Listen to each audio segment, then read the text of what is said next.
दूसरा है teaching aptitude. तो टीचिंग एप्टीट्यूड में ज़्यादा कुछ नहीं है, बस हमें 3 चीज़ों को जहन में रखना है टीचिंग एप्टीट्यूड में कि पहला, सबसे पहले मैनेजमेंट यानी स्कूल इंतज़ाम है, उसमें हेड मास्टर भी आ जाएगा, आपका प्रिंसिपल भी आ जाएगा। दूसरा है टीचर और तीसरा है स्टूडेंट। तो इन टीचिंग एप्टीट्यूड में बेसिक रिलेशन पूछा जाता है कि एक हेड मास्टर का या प्रिंसिपल का या मैनेजमेंट का टीचर के साथ किस तरह का रिलेशन होना चाहिए और टीचर का मैनेजमेंट के साथ किस तरह रिलेशन होना चाहिए।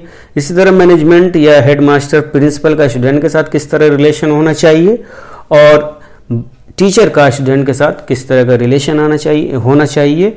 इसी तरह की क्वेश्चन टीचिंग एप्टीट्यूड में आता है। और फिर टीचिंग एप्टीट्यूड में क्लासरूम को किस तरह हम इफेक्टिव बना सकते हैं और उसमें एक मीनिंगफुल टीचिंग प्रोसेस कैसे हम क्या कहते हैं कि क्रिएट कर सकते हैं, उसके ताल्लुक से क्वेश्चन आते हैं टीचिंग एप्टीट्यूड में। तो हमें इसमें टीचिंग एप्टीट्यूड में 2-3 पॉइंट को याद रखना है। पहला पॉइंट ये है कि जब भी प्रिंसिपल, हेड या मैनेजमेंट का रिलेशन टीचर के साथ पूछा जाएगा तो वो हमेशा कोऑपरेटिव होगा, क्योंकि ये दोनों स्कूल के मेन बॉडी होते हैं और यही दोनों स्कूल को असल चलाने वाले होते हैं। तो जो चलाने वाले होते हैं, गाइड करने वाले होते हैं, वो दोनों की पोजीशन अगरचे अलग है, लेकिन दोनों का जो स्कूल चलाने में जो रोल है वो इक्वली है। इसलिए हमेशा इन दोनों के बीच में कोऑपरेटिव रिलेशन होगा हमेशा। और जब प्रिंसिपल, हेड या मैनेजमेंट का रिलेशन स्टूडेंट के साथ पूछा जाएगा तो ये हमेशा स्टिक होगा। स्टिक का मतलब ये है कि ऐसे काम या ऐसे रहनुमाई जिससे बच्चे कुछ सीखे, कुछ गेन करे। ऐसा नहीं कि अगर बच्चे के साथ हेड मास्टर, प्रिंसिपल या मैनेजमेंट अगर फ्रेंडली हो जाता है तो फिर बच्चे बिगड़ जाते हैं।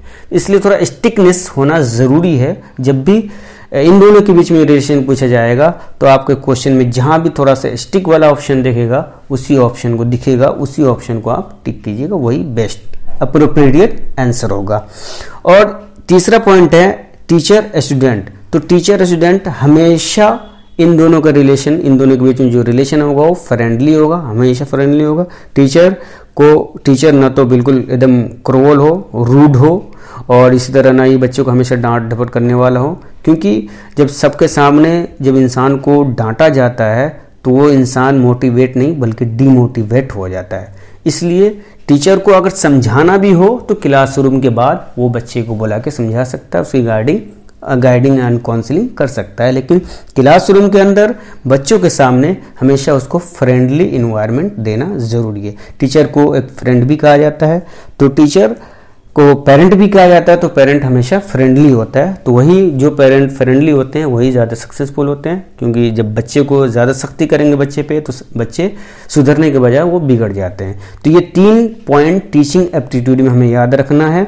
इसी के ऊपर सारे क्वेश्चन बनते हैं और इसके अलावा कोई भी क्वेश्चन नहीं बनते हैं, इसके अलावा कोई भी किसी तरह का क्वेश्चन नहीं बनते हैं। तो इसी तीनों के बेस पे इस क्लासरूम इन्वायरमेंट के हवाले से क्वेश्चन आता है कि जैसे अगर क्लासरूम में किसी बच्चे ने आपके पढ़ाते दरमियान किसी बच्चे ने कोई कमेंट पास किया तो आपको उसके साथ क्या करना चाहिए।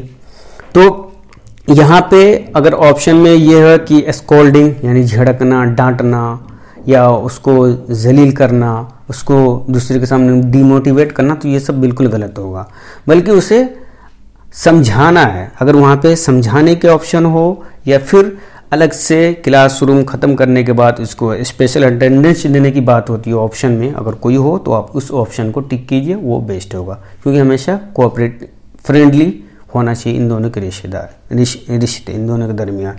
इसके बाद अगर क्लासरूम के अंदर कोई बच्चा पढ़ने में बिल्कुल सुस्त हो और वो पढ़ाई पे ज़्यादा तवज्जो ना देता हो या वीक हो, किसी चीज़ में डिसेबिलिटी का शिकार हो, तो उसके साथ ऐसा नहीं कि हम उसको बिल्कुल उससे बेतना या बेरुखी बरत ले, बिल्कुल उस पर ध्यान ही न दें, बल्कि उसकी तरफ हमें सिंपैथी के साथ यानी नरम दिली के साथ हमें आगे बढ़ना चाहिए और उससे क्या उसकी मजबूरी है, क्या परेशानी है, उसको भी हमें जांचना चाहिए, देखना चाहिए और उसको एक ऐसा इन्वायरमेंट या उसको एक ऐसा मुहैया करना चाहिए जिसमें वो अपने आप को सेफ या अपने आप को कुछ बनता हुआ महसूस कर सके, हाँ कि मैं भी कुछ हूँ।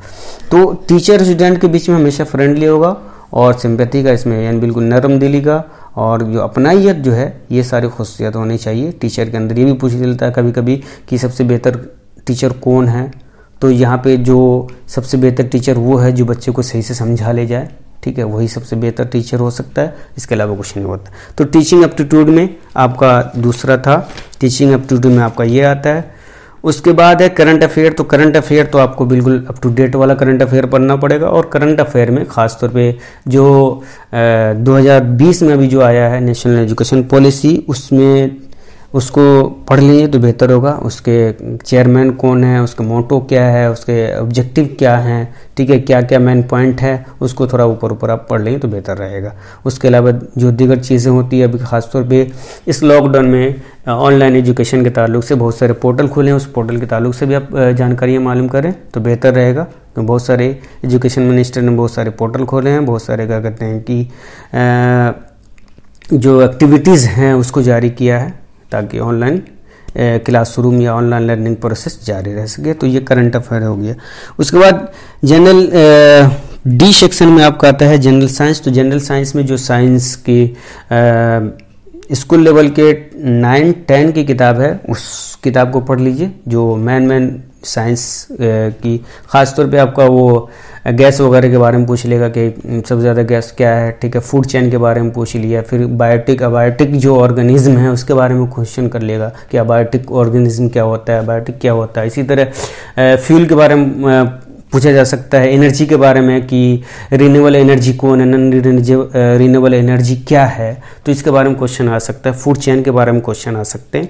तो ये सबको आप पढ़ लीजिए तो बेहतर रहेगा। और जो एटमॉस्फेयर है, जो स्ट्रेटोस्फीयर है और हाइड्रोस्फीयर है, इन सारे जो है लेयर को आप पढ़ लें, स्फीयर को पढ़ लें तो बेहतर रहेगा जनरल साइंस के अंदर।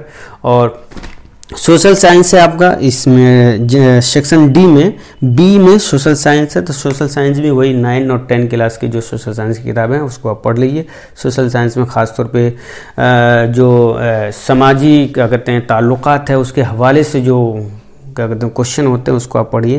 सोशल साइंस क्या कहते हैं, सोशल साइंस के ऑब्जेक्टिव क्या है और सोशल साइंस पढ़ाने के क्या क्या तरीके हो सकते हैं। ये पेडागोजी भी इसका जो कहते हैं कि एक टीचिंग पेडागोजी होता है कि हमें सोशल साइंस किस तरह पढ़ाना चाहिए, सोशल साइंस पढ़ाने में किन किन चीज़ों का हमें ध्यान रखना चाहिए, सोशल साइंस के रिसोर्स क्या है। सोशल साइंस में एक कम्युनिटी को बहुत अहम रिसोर्स समझा जाता है, तो इसको आप पढ़ लें तो बेहतर रहेगा सोशल साइंस। जनरल न्यूमेरिकल में आपका जनरल न्यूमेरिकल जो मेंटली एबिलिटी क्या कहते हैं जाना जाता है। जनरल न्यूमेरिकल बेसिक तौर पर ये हिसाबी है, जो आप कह लें कि मैथमेटिक्स है, जिसमें एडिशन कभी पूछ लेता, कभी सब्सट्रैक्शन पूछ लेगा, कभी मल्टीप्लिकेशन पूछ लेगा, कभी डिवीजन पूछ लेगा, और परसेंटेज भी पूछता है, रेशियो और एवरेज वगैरह पूछ लेता है। जैसे 2-3 आपको क्या कहते हैं कि नंबर दे दिया जाएगा, उसका परसेंटेज पूछ ले, रेशियो पूछ ले, एवरेज पूछ ले, या फिर डिवाइड करने के लिए पूछ ले कि इतने क्या कहते हैं कि इसके इंक्रीज रेशियो क्या होगा, डिक्रीज रेशियो क्या होगा। तो ये न्यूमेरिकल जनरल न्यूमेरिकल यही है। जनरल न्यूमेरिकल में एडिशन, सब्सट्रैक्शन और percentage ratio average, percentage ratio average को ज़्यादा पढ़ें तो बेहतर रहेगा, क्योंकि परसेंटेज रेशियो एवरेज क्वेश्चन में ज़्यादा आते हैं कि परसेंटेज 3-4 नंबर आपको दे दिया जाएगा, उसमें पूछेगा परसेंटेज क्या है, रेशियो पूछ लेगा कि एक साल में इतनी आमदनी है तो दूसरे साल में उतनी आमदनी हुई तो बताओ रेशियो क्या है दोनों के बीच में। इसी तरह एवरेज क्या है, जैसे 4-5 स्टूडेंट का नंबर दे दिया जाएगा कि इसमें जो है इन 6 नंबर में से इसका एवरेज नंबर क्या हो सकता है। तो इस तरह के क्वेश्चन आपसे कर लिया जाएगा। और लास्ट में इसका जो है लैंग्वेज है, तो लैंग्वेज आप जो चूज़ करेंगे चाहे हिंदी इंग्लिश, तो उस लैंग्वेज का जो ग्रामर है बेसिक, तो लैंग्वेज में सिर्फ ग्रामर पूछा जाता है, इसके अलावा कुछ नहीं। ग्रामर में आपका ये वर्ब है, नाउन है, प्रोनाउन वगैरह पूछ लेगा, जैसे जिसको उर्दू में हम कह सकते हैं कि इसम फेल, मारफा, नकरा और मुज़क्कर मुअन्नस, ये मैस्कुलिन और क्या कहते हैं फेमिनिन वगैरह पूछ लिया जाएगा कि इसको क्या कहते हैं नहीं कहते हैं। इसी तरह क्या कहते हैं कि हो सकता है ये भी पूछ ले कि वर्ब कैसे बनाए जाते हैं, नाउन कैसे बनाए जा सकते हैं, तो ये भी पूछ लिया जा सकता है। और इसमें हो सकता है थोड़ा बहुत आपका जो क्या कहते हैं फेरेस और एडिम्स होते हैं, यानी ज़रबुल मसल वगैरह या कहावत वगैरह, तो वो भी इसमें पूछा जा सकता है। तो लैंग्वेज में बेसिक तौर पे आप ग्रामर पे फोकस करें तो बेहतर रहेगा, और बाकी ज़्यादा टेंशन लेने की कोई ज़रूरत नहीं होती है। और ज़्यादा किताब पढ़ने से आप हो सकते हैं कि कुछ ज़्यादा ही परेशान हो जाए, इसलिए जो मेन पॉइंट अभी बताया गया उस पर ज़्यादा फोकस करें तो इंशाल्लाह आपका बीएड बहुत आसानी से निकल जाएगा। और आगे अगर कोई परेशानी हो एमए उर्दू से या बीए उर्दू से हवाले से कोई परेशानी हो या किसी तरह की अगर आपको ज़रूरत हो तो आप अदबनुमा स्टूडियो की टीम से रब्ता कर सकते हैं। आप अदबनुमा स्टूडियो को टेलीग्राम चैनल पे भी सब्सक्राइब कर सकते हैं, फेसबुक पे कर सकते हैं, यूट्यूब पे कर सकते हैं और ईमेल भी कर सकते हैं। आपको इंशाल्लाह यहाँ से बिल्कुल तशफ़ी बख्श और तसल्ली बख्श जो है आपको सहूलियत फराहम की जाएंगी।